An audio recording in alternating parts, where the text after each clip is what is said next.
안녕하세요. DDR 부동산 연구원의 서영창입니다. 이번 시간에는 현황도로 사례 28번째, 건축법, 국토계획법, 산지관리법 등의 진입로의 차이에 대해서 사례를 보도록 하겠습니다. 앞서 25번에 걸쳐 살펴본 사례는 건축 및 개발행위 허가권이 지자체 장에게 있으나 그 지자체가 통일된 업무 지침이 없어 재량권의 범위를 모르고 소국 행정을 하다 보니 결국 국민은 이웃 주민과 분쟁 및 각종 소송에 시달릴 수밖에 없다는 설명이었습니다.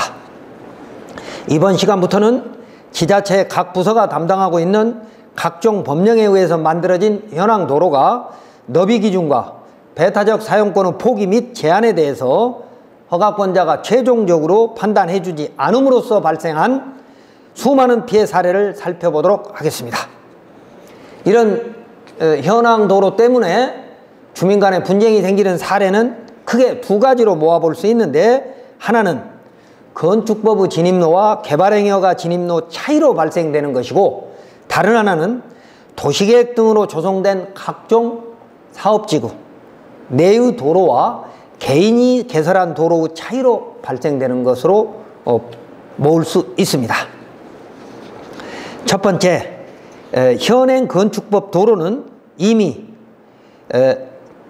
현황도로가 된 토지 소유자의 사용승낙을 받아서 허가권자가 건축법 도로로 지정하고 도로관리대장에 남겨서 공도임은 알 수 있으나, 각종 개발행위 허가를 통해서, 개발허가를 통해서 만들어진 도로는 그 소유자의 동의를 받아서 형질변경 목적의 개발행위 허가로 도로를 개설하는 것이나, 그 배타적 사용수익권은 제한된 근거가 남지 않아서 공도 요무가 애매하다는 것이죠.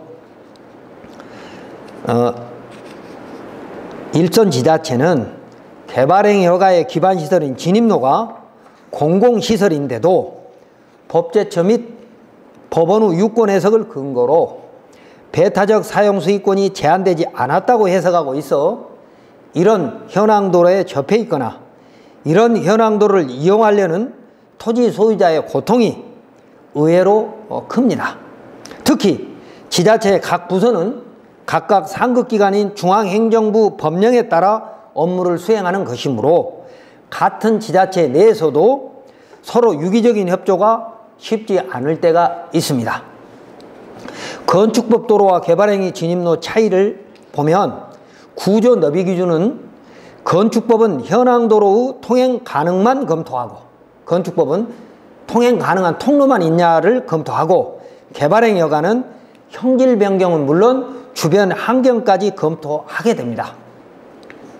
두 번째, 이용권의 확인은 건축법은 도로관리대장에 등재되어야만이 공도라고 하는 것으로 볼 수 있다고 현행법은 돼 있으나, 개발행위 허가는, 개발행위 허가로 만들어진 도로는 개발행위 허가 대장에 그런 내용이 구체적으로 없습니다.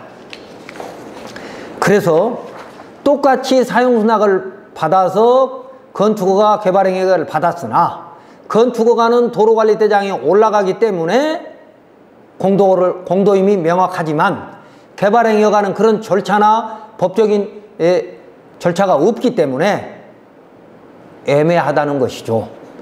그런데 단독으로 사용하고 있는 것이 아니고 마을길로 공도로 사용하거나 아니면 마을길과 연결돼서 여러 필지를 지나가서 만들어지는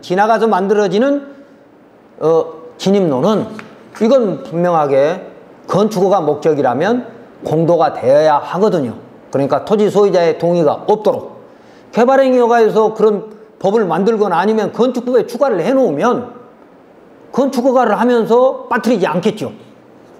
예를 들어서 300여 가지 법령의 각종 용도지역 지구구역 내에서 건축법, 국토계획법, 산지관리법, 농지법, 도로법, 하천법, 국유재산법, 농어촌정비법, 농어촌도로정비법 등 각종 법령으로 만들어진 도로의 성격은 각각의 부서에서 중앙행정부의 판단에 따를 수밖에 없는데, 통일된 해석, 그러니까 전체적으로 건축법으로 모아진 통일된 해석이 없어서 각 지자체가 이런 여러 가지 법령에 의해서 만들어진 도로에 대한 유권 해석을 각기 다르게 하고 있고 집행도 달라지는 것이죠.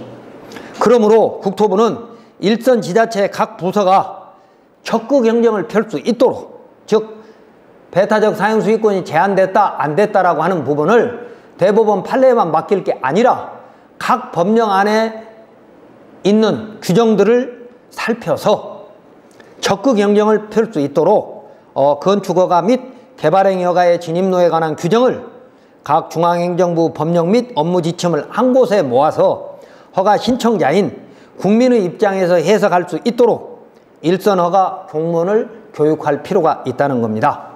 특히 건축가와 도시가의 도로에 대한 협의는 절실한 실정입니다. 건축법 도로와 개발행위허가의 도로가 진입로가 다르기 때문에 국민들이 당황할 때가 많습니다. 다시 말하면 대법원은 2019년 1월 24일 전원합의체 판결을 하면서 밝힌 것처럼 1980년대까지만 해도 지자체를 상대로 현황도로의 배타적 사용수익권에 대한 분쟁이 거의 없었는데 지난 30여 년 동안 대법원이 판결로 배타적 사용수익권의 포기 및 제한 법리를 만들어 왔다면 이제는 국토부가 건축법, 국토계획법, 산지관리법 등 건축물 진입로 관련 규정을 전체적으로 정리할 시점이 되었다는 것입니다. 배타적 사용수익권이 영구적이고 대세적으로 제한된 소유권은 물권 법정주의에 반하는 것이지만 도시계획시설 결정이 아닌 개발행위허가 등에서 기반시설인 도로의 개설을 위하여 배타적 사용수익권을 제한한 것에 대한 유권해석이 필요하다는 겁니다. 자, 토지 소유자의 소유권 보장과 공공의 이익 사이의 비교 형량을 한 결과 소유자가 그 토지에 대한 독점적이고 배타적인 사용수익권을 포기한 것으로 볼 수 있다면 타인이 그 토지를 점유하고 있다 하더라도 특별한 사정이 없는 한 그로 인해 토지 소유자에게 어떠한 손해가 발생된다고 볼 수 없으므로 토지 소유자는 타인을 상대로 부당이득 반환을 청구할 수 없다라고 하는 대법원 판례가 수도 없이 많습니다. 물론 부당이득 반환해야 된다는 판례도 있습니다. 그래서 결국 케이스 바이 케이스로 해석할 수밖에 없지만 토지 소유자의 소유권 보장과 도로라고 하는 공공의 이익 사이에 비교 형량을 해야 되는 책임이 지자체장한테 있는데 지자체장은 명확한 법 또는 업무 지침이 없기 때문에 비교 형량하지도 않고 사용락을 무조건 받아오라고 하고 있다는 것입니다. 그래서 국민들이 고통스러워하고 있고요.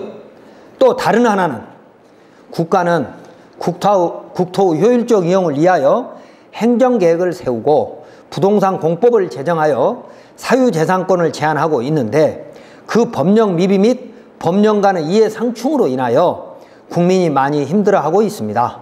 그러므로 허가 신청자의 의무인 기반시설의 확보 의무와 지자체장의 의무이기도 한 공공 도로의 확보 간의 균형을 맞출 필요가 있다는 것입니다.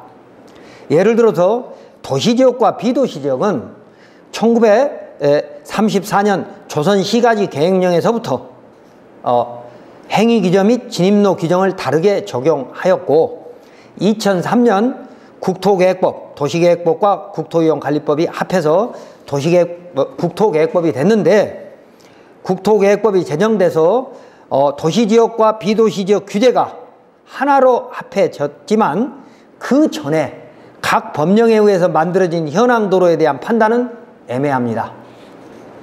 즉 임야가 현황도로가 된 규정은 산림법, 임산물단속법, 산림법, 산지관리법, 국토계획법 등으로 그 입법 취지가 다른 법에 있었는데 당시 합법적으로 만들어진 도로에 대한 경과 규정이 정확하지 않고 허가는 계량행위라서 전국 지자체가 각기 다른 기준으로 만들었으므로 그 현황도로의 공도 여부가 애매하다는 겁니다. 또한 농지가 현황도로가 된 규정은 농지보전법, 농지보전 및 이용에 관한 법률, 농지법, 국토계획법 등에 있었는데 진흥농지는 지금도 농지법에 있고요. 농업국가이던 시절에서 산업의 발전에 따라 변화된 법령, 즉 농어촌정비법, 농어촌도로정비법에 의한 도로에 따른 농로에 대한 규제도 달라졌습니다. 경제발전으로 인해서 도시계획이 진화하고 또 차량 통행량의 증가로 인해서 건축법이 강화됨에 따라 그동안 여러 가지 법령에 의해서 만들어진 수많은 현황도로에 대해서 국토부가 일관된 해석을 해주지 않아서 결국 국민만 피해를 보고 있다는 것입니다. 대법원 판례 하나 보면 기부채납은 지방자치단체의 공유재산으로 증여하는 계약으로서 증여계약이 해제된다면, 기부채납은 증여계약이라는 거죠. 해제된다면 특별한 사정이 없는 한 기부자는 그 소유권에 대한 처분권뿐만이 아니라 사용수익권까지 포함한 완전한 소유권을 회복한다. 대법원 96-20581 판결문인데요. 그렇다면 특별한 사정이 있거나 아니면 별도의 의사표시가 있었다면 배타적 사용수익권이 포기 또는 제한된 것으로 볼 수 있다 그 말이거든요. 그러니까 당시 허가 신청 당시 특별한 사정 또는 별도의 의사표시가 있었는지 없었는지는 확인해 볼 필요가 있는데도 불구하고 그런 것을 검토조차 하지 아니하고 사유인 경우에는 건축법 도로와 달리 개발행위허가나 산지관리법에 의한 도로나 각종 현황 도로는 사용승낙이 필요하다라고 해석하는 것은 문제가 있다는 겁니다. 예를 들어 대법원은 기부채납이 취소 해제되면 특별한 사정이 없는 한 배타적 사용수익권의 제한도 회복되고 또한 배타적 사용수익권의 포기는 별도의 의사표시가 있어야 인정된다고 해석하고 있는 것입니다. 그래서 지자체가 허가 시에 특별한 사정 또는 별도의 의사표시를 만들어 배타적 사용권이 제한된 공도로 만들어야 될 것이며 이미 허가된 그런 신청서들을 보게 되면 그런 특별한 사정 또는 별도 의사표시가 있을 수도 있기 때문에 그런 것을 찾아서 지금이라도 공도로 만들어야 한다는 겁니다. 또한 법원 및 국토부는 형질 변경을 포함한 건축허가는 재량행위라는 이유로 지자체의 잘못된 행정처분에 너무 관대한 것 같습니다.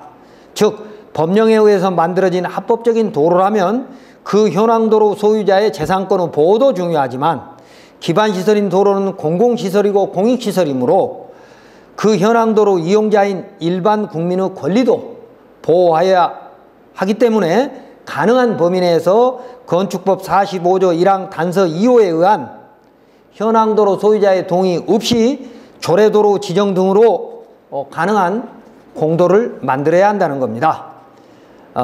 대법원 2004 6하나 8하나 판결문에 이런 내용이 있죠.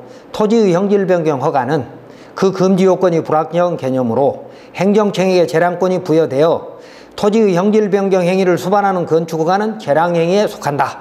재량행위는 행정청의 재량에 기한 공익의 판단의 여지를 감안하여 법원은 독자적 결론을 도출함이 없이 당해 행위에 재량권의 일탈 남용이 있는지 여부만을 심사하게 되고 이러한 재량권 일탈 남용에 대한 심사는 사실호인 비례평등 원칙 위배 등을 그 판단 대상으로 한다라고 하였습니다. 그러므로 우리는 비례평등 원칙에 위배됐는지 밖에 항의할 수가 없는 것이죠.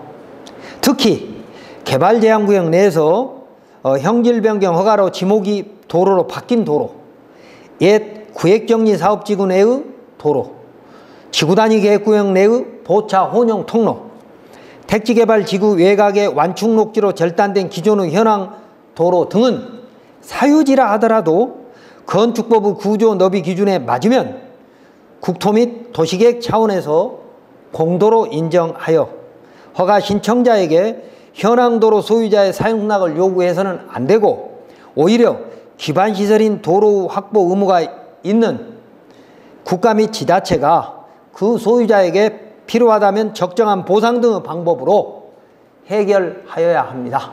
즉 배타적 사용수권의 포기 또는 제한을 만들거나 아니면 기부 체납을 받거나 아니면 수용 등의 방법으로 현황 도로를 해결해야 된다는 것입니다. 아주 배타적으로 혼자만 사용하는 걸 제외하고 주민이 여럿이 사용하는 현황 도로는 지자체가 적극 나서야 한다는 겁니다. 그래서 허가 때 진입로 여부는, 진입로에 따른 허가 여부는 허가권자의 재량행위인 권한이지만 케이스 바이 케이스이므로 우리는 우리 현황을 잘 살펴서 허가를 받을 수 있어야 합니다. 다음 시간부터는 사례를 들어서 하나씩 설명하기로 하겠습니다.